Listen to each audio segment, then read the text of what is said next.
COVID-19. COVID-19. COVID-19. The coronavirus.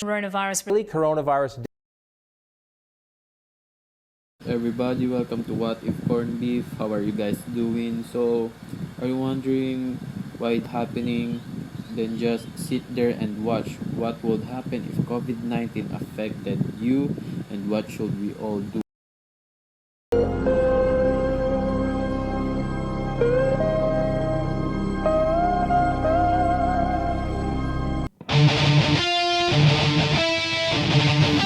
What if COVID-19 entered your body? In December 2019, China notified the whole world that a virus is spreading throughout their territory. In the following months, it spread to the other countries, with cases multiplied day by day. This virus is the severe acute respiratory syndrome related coronavirus 2 that causes the disease COVID-19, also known as coronavirus.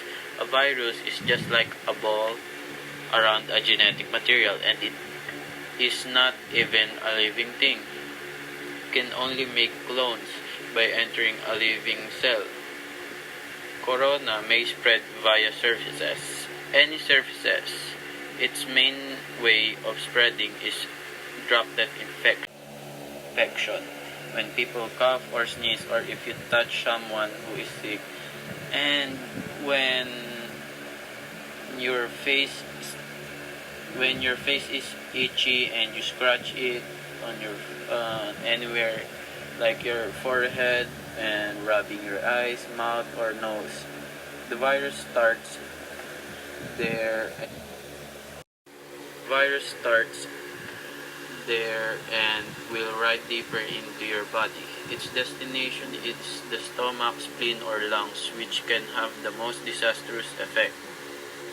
Even just a few coronaviruses can cause a great damage. The lungs are lined with billions of epithelial cells. There are the walls of your organs, for example, the epidermis of our skin.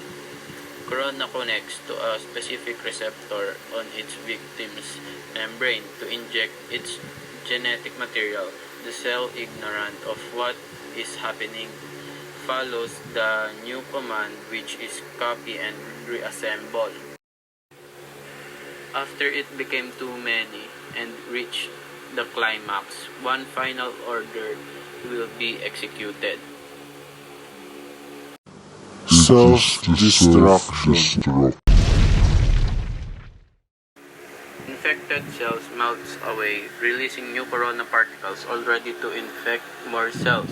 The population of the infected grows dramatically after 10 days. Millions of body cells are now infected and billions of viruses are swarming the lungs. The virus has not caused too much damage, but it is now ready to release a real beast on you. Immune system. Yes, it is there to protect you, but it is also dangerous to yourself and needs tight regulation as immune cells dive into the lungs to fight the virus. Corona infects some of them and creates confusion. Cells neither have ears nor eyes, so they communicate via tiny information proteins called cytokines. Yes. Corona causes the infected immune cells to overact and yell bloody murder. In a sense, it puts the immune system into a fighting frenzy and sends way more soldiers than it should, wasting its resource and getting more damage. Two kinds of cells in particular wreak havoc: neutrophils or white blood cells. First to respond, first to attack, great at killing stuff including other cells. Thousands of them come into battlefield. They start to pop enzymes that destroy many friends as enemies. The next one is the killer cells.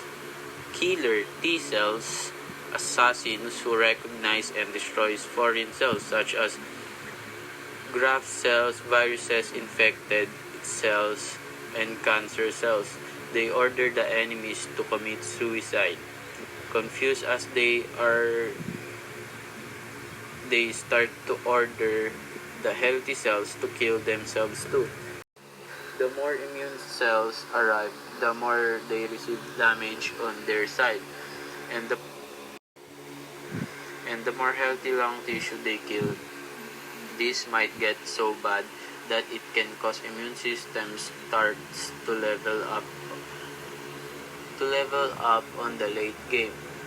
Kills the infected cell, disrupts the brainwashing segment, and cleans up battlefield. Recovery begins. The majority of people infected by corona will it with get through it with mild relatively symptoms, but many cases become severe and critical. The coronavirus is now a greater threat than the flu. Most of the cases around the world have the epithelial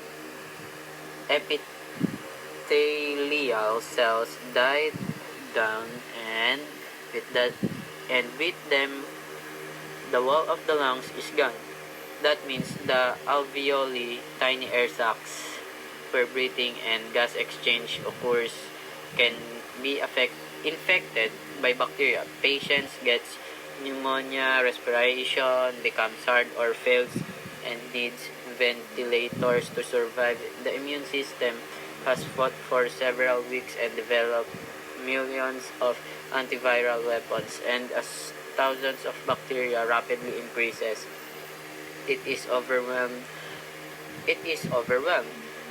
Bacteria enters the blood and overrun the body. If this happens, death is very likely. The coronavirus was often compared to bird flu, which will explain by Dr. Bashat. Good day! And now, I will discuss to you the differences between the coronavirus and the bird flu. The coronavirus is much more dangerous than the flu. While the exact death rate is hard to pin down due to an ongoing pandemic, we know for sure that COVID-19 is far more contagious and faster to spread than the bird flu. Please look at the Venn diagram on your screens. Let's look at their differences first. For bird flu, symptoms will show up 2 to 5 days after exposure, while for COVID, it is 2 to 14 days. Bird flu has a vaccine now. For COVID, it is still yet to find out, so the best we can do is to be cooped in our homes. The bird flu can survive without the host for 2 weeks or 2 months, while for COVID, it can survive for 3 days in plastic and stainless steel, less than 4 hours on copper, and less than 1 day on cardboard.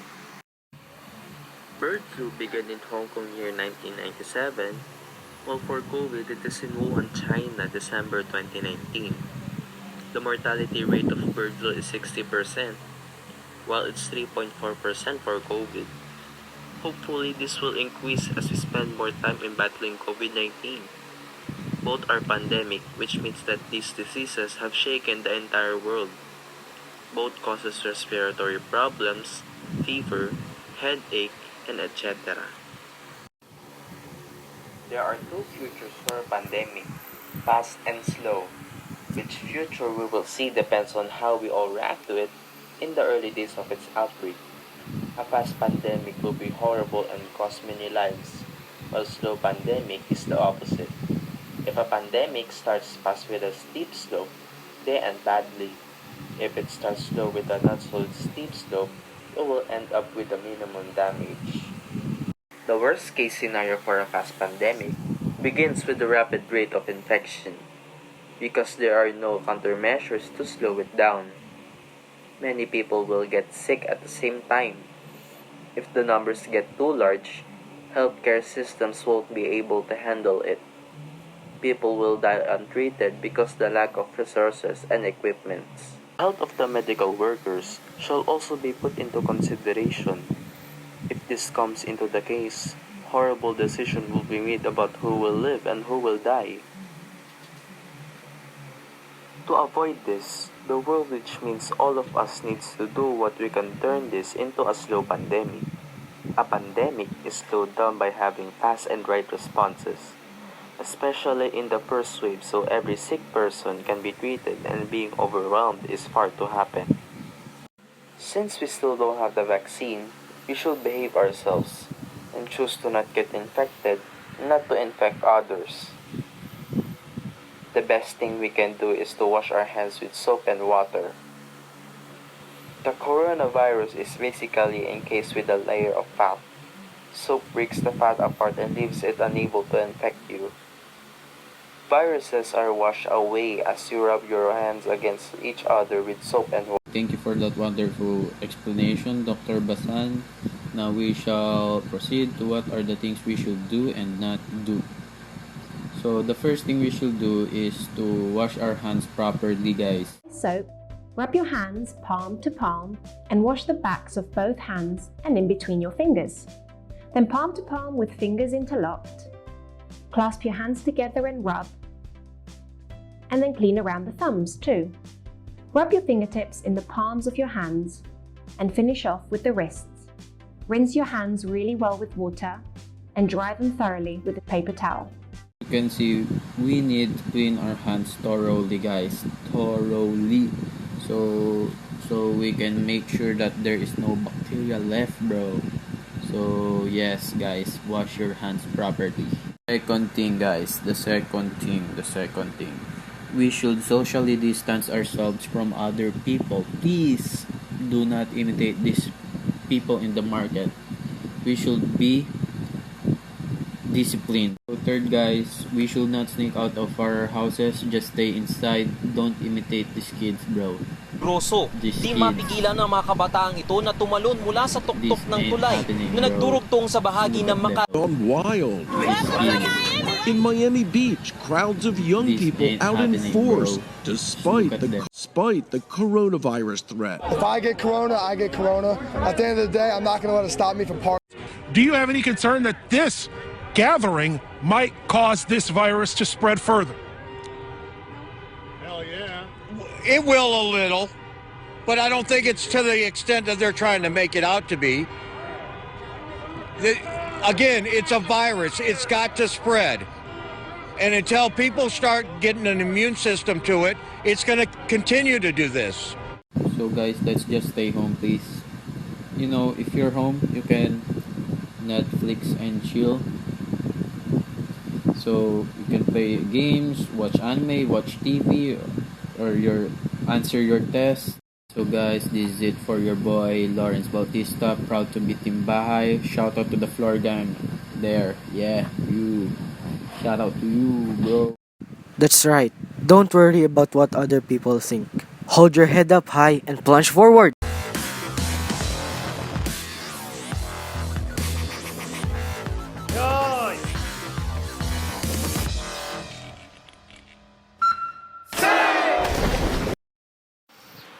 Alright, it is only just a dream now. It has been 2 months and 10 days of isolation from society. 70 days in total, 10 weeks, 1,680 hours, 100,800 minutes, and 6,048,000 seconds. It was just a day. I guess you can call it average. Like one of those days you are complaining why aren't you busy, just like your classmates preparing your tent downstairs, singing and practicing songs and designing products and stuffs. You are complaining because the only place you can be useful at the time is at the pool, but the guards won't let you go there because of some selfish excuse. So you ended up sleeping while your classmates do their businesses. You went home worrying about your competition that will happen the next 2 days, and your parents asked how school was. You just shrugged your shoulders, changed your clothes, and went to bed to get your daily dose of evening rest. It was just normal. Until you hear these noises, I call them bubbles and sirens, but they are not what they sound like. They are not what they sound like. In the movies, where you're drowning and bubbles starts to rise from your mouth and sirens from ambulances that conveys that there is an emergency. This is an emergency. You don't know what's happening, but you do know it's bad. You do know, and you are scared that you feel like it will take years to recover from something like this. You're experiencing anxiety, thinking what will happen when you go outside, when will this end, and what is happening to the people you love. And this trauma races to your body like an airplane taking off the runway, and then it feels that your heart is at your throat. You think that you will choke to death if it beats again. And a thought came into your mind about what if it gets worse? And you started imagining, and suddenly you get this rush of adrenaline, like those animals on Animal Planet suddenly realize that they are surrounded, and your legs start moving. You're running faster and faster, like the Flash, the fastest man alive, to a place you even don't know where. You are doing this thing called saving your life, and your brain is completely offline. You are endlessly running and running and running and running, and you said to yourself, "Run, Reese, run!" And then suddenly, out of nowhere, you heard a voice saying, "Son, it is alright. I got you. No one can snatch you away from me." And I was reminded by the fact that in the book of Esther in the Bible, God was not mentioned even on a single verse. But if you read the whole book, you can see that God is its main character. In times of problems and troubles, the first thing we do instinctively is to doubt rather than to trust God. And because of my attempt to seek answers and solutions on my own, I failed and drowned in the waves of life, and I blame it to God's lost presence. But I am reminded again that the God I am blaming to be absent is the God of Daniel who protected him from the lions, God of Abraham who have made many nations through him, God of Elijah who have sent fire from the sky, God of David who have granted him victory over Goliath, God of Moses who have delivered Moses and all of the Israelites away from Egypt, the God of the apostles who died just to share the gospel. He is the God who have died for our sins on the cross and have risen on the third day. He is my, your, and everyone's Lord and Savior. If He didn't become absent in the lives of these people, why will He be absent in our lives? God is sovereign. He is in control. He is in control even of the smallest details. He is in control of the timing. He is in control of our leaders, and He is in control of the redemption of His people.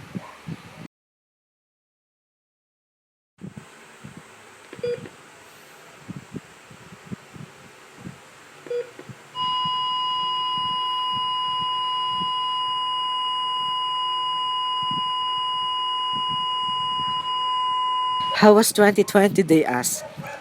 Kobe Bryant is dead. World War III almost started. Australia was on fire, and this killer virus who is continuously threatening the whole world. This made me realize that life is short. Spend it with the one who created it.